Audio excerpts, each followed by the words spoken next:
हम भागल ना होई आ जदी हमरा के छोड़ के गइलू तो बुझ लीह हम संतोष पागल नहीं कोना मुझे ज्यादा तू चिराई उड़न बाज बुझ ली हम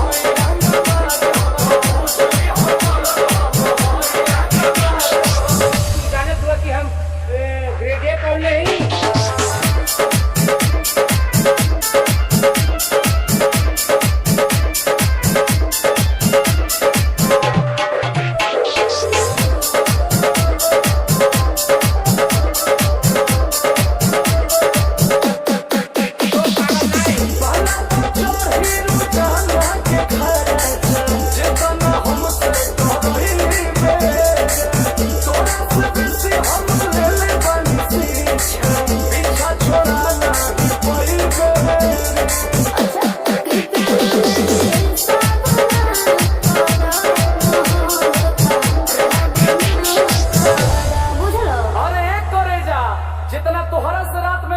उतना केहूरी खाती जागल ना है लेकिन जदी तू हमार दिल तुरलू तो बुझ लीह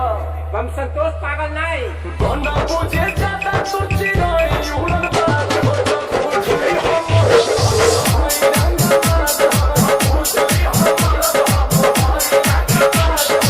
और ना एक फट एक को भाषा ना बोलबा कोनो विषय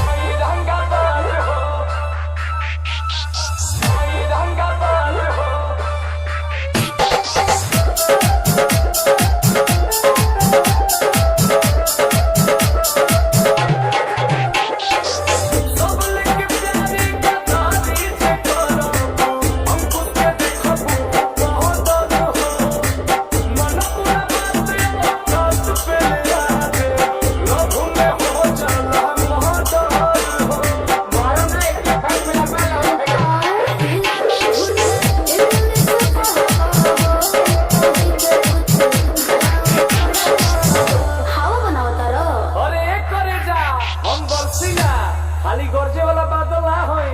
आ जदी हमरा के छोड़ के गइलू तो बुझ लीह हम संतोष पागल नहीं कोना मुझे ज्यादा तू चिराई